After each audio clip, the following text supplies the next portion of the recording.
Hello, welcome back. In today's session, we want to fetch all the items from the item table and display them in the ComboBox object. As you can see, now the ComboBox object is empty. So, before watching this session, I strongly recommend you to watch our previous session. In the previous video, we created a dynamic form. As you can see, we have add button. Let's click on that. New row created. That is good. And here we can remove a target row, for example. Let's remove that. Anyway, let's get started. So before fetching the data from the item table, let's explain the utilities package. Inside that we have ComboBox item class. Let's open that, and here we have two private variables. We have a simple constructor, and we have getters and setters. We have get value member, set value member. We have get display member and set display member. Okay friends, using that class we can manage that, how we can insert item ID into the order details table, and how we can display item name for the user. As you can see, in the order details table we have item ID, and that ID is a reference column. We want to store the actual item ID here, and for the user we want to display the item name. Anyway, look at the structure of this simple class. Inside the class, we have a constructor that accepts value member and display member. So, for the implementation, we want to use hash map because the hash map data structure provides key value pair. Let's open add new order, and here let's define a method to return hash map. Simple private hash map. As you can see, the hash map data structure accepts key and value. And here we want to assign key string type, value integer type. For example, load items.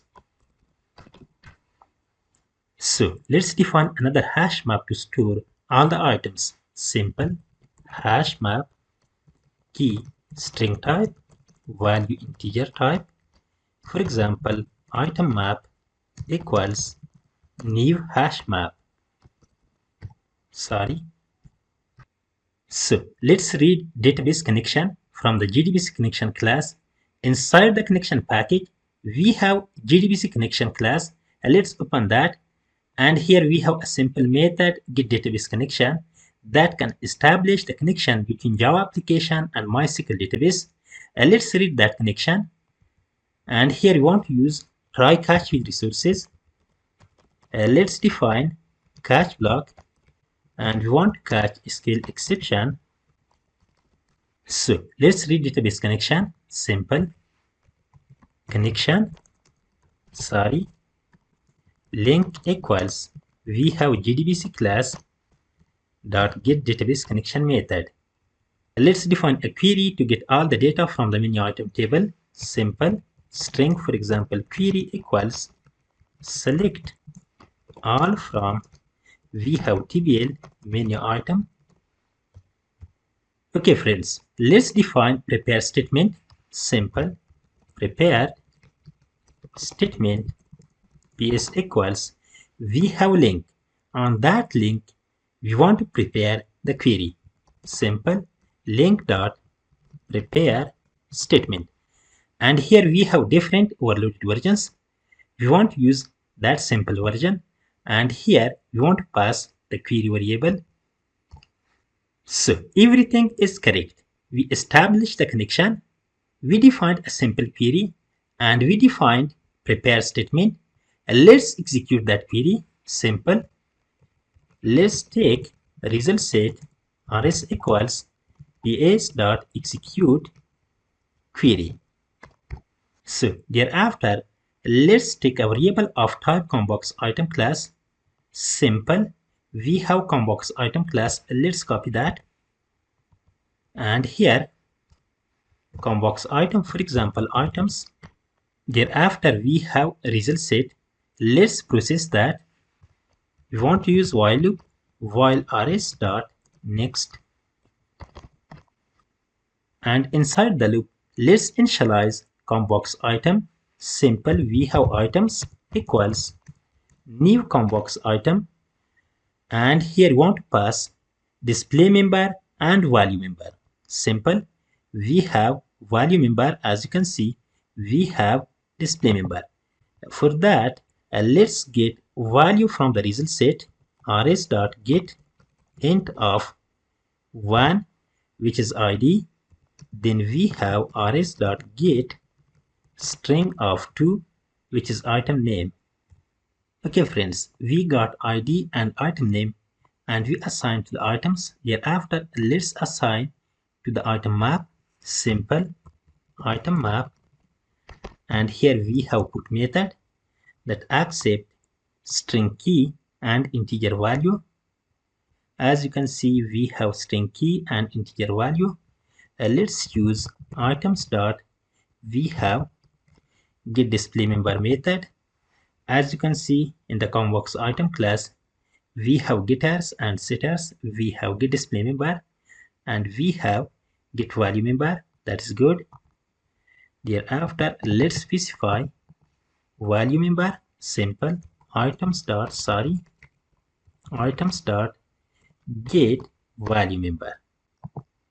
Okay, everything is correct. Let's return that item map. Simple, copy, and here we want to write return map. Okay, we defined a method to get value member and display member from the item table. After that, let's call that method. Here we have add item row method, and let's call at the end of this method, we want to call here. Let's define hash map, key, string type, and value integer type. For example, map equals, we want to call load items. Let's iterate over the map. Simple, for each we have string, for example, key. In our map dot we have key set. We want to get only the key, which is item name. That is good. And we want to assign that to the ComboBox. We have CMBX item dot we have add item method. Let's use that, and we want to pass the key. Okay, let's run the application to see the result. And here let's open manage orders. As you can see, we fetched all the items from the item table. Let's add new item. We have the same items, and we have the same items. That is good. Let's remove that. Okay friends, we loaded all the data from the item table. In our next video session, we want to save order on MySQL database. If you have any questions, you can write them in the comment. Please like, subscribe, and share my videos. That is enough for today. Have a good day. See you in the next one.